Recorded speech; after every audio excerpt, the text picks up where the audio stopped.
Hello friends, అందరికీ నమస్కారం. Telugu life story వింటున్న ప్రతి ఒక్కరికి మనస్ఫూర్తిగా థ్యాంక్ యూ సో మచ్. అలాగే విశ్వానికి కృతజ్ఞతలు. ముందుగా మీరు కోటేశ్వరులు కావాలనుకున్నప్పుడు మీ ఆలోచనలు, దృక్పథాలు స్పష్టంగా మీ యొక్క సబ్కాన్షియస్ మైండ్కి తెలియచేయండి. వీటికి సంబంధించిన శ్వేతపత్రాన్ని మీ ఇన్నర్ మైండ్కి ఇవ్వండి. ఎలా అనేది అదే నిర్ణయిస్తుంది. సంపదపైనే దృష్టి పెట్టండి. సంపదకు సంబంధించిన సమాచారాన్ని సేకరించండి. సంపద పరులు యొక్క జాబితాను తయారు చేయండి. ప్రపంచవ్యాప్తంగా కుబేరులు ప్లేయర్లని కనీసం తెలిసుండాలి. Michael Bloomberg, Zuckerberg, Larry Ellison's, Elon Musk, Charles Koch, Jeff Bezos, Berkshire, Hathaway ఇలా కనీసం వారి గురించి తెలిసి ఉండాలి.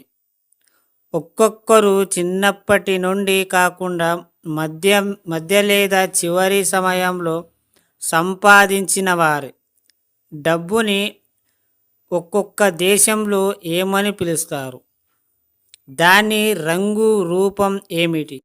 పరిశీలించండి. ఇలా నిరంతరం డబ్బు సంపద పరమైన ఆలోచనలే మిమ్మల్ని ధనికులుగా మారుస్తాయి. ప్రతిరోజు చెప్పండి, ఐఎమ్ రిచ్, ఐఎమ్ అబుడెన్స్. ఎస్, మీరు చెప్పే ప్రతి మాట నిజం అవుతుంది. ఇలా ప్రతిరోజు చెప్పడం వల్ల డబ్బు రావడం మొదలవుతుంది.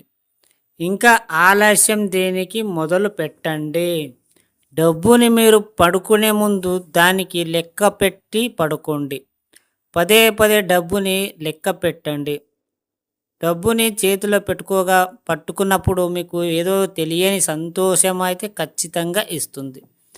ఒక్కసారి మీరు డబ్బుని దగ్గర తీసుకొని చూడండి, బాగా ఎంత మనశ్శాంతి ఇస్తుందో, నీ అవసరాలని తీరుస్తుందో అని అర్థం చేసుకోండి. డబ్బు చాలా మంచిది. మీరు మీ లవర్కి, మీ ఎవరికైతే ప్రేమిస్తారో అదేవిధంగా డబ్బు కూడా అలానే ప్రేమించండి. డబ్బు నిన్ను విడిచి ఎక్కడికి పోదు. ఎక్కడున్నా సరే నీ అవసరాలన్నీ తీరుస్తుంది. నీకేం కావాలన్నా ఇస్తుంది. నీ దగ్గర నువ్వు ఎన్ని మంచి చెడు ఏం చేసినా నిన్ను వదిలి వెళ్ళిపోదు. అర్థమైందా ఫ్రెండ్స్? ఈ స్టోరీ విన్న ప్రతి ఒక్కరికి థ్యాంక్ యూ సో మచ్. అలాగే విశ్వానికి కృతజ్ఞతలు.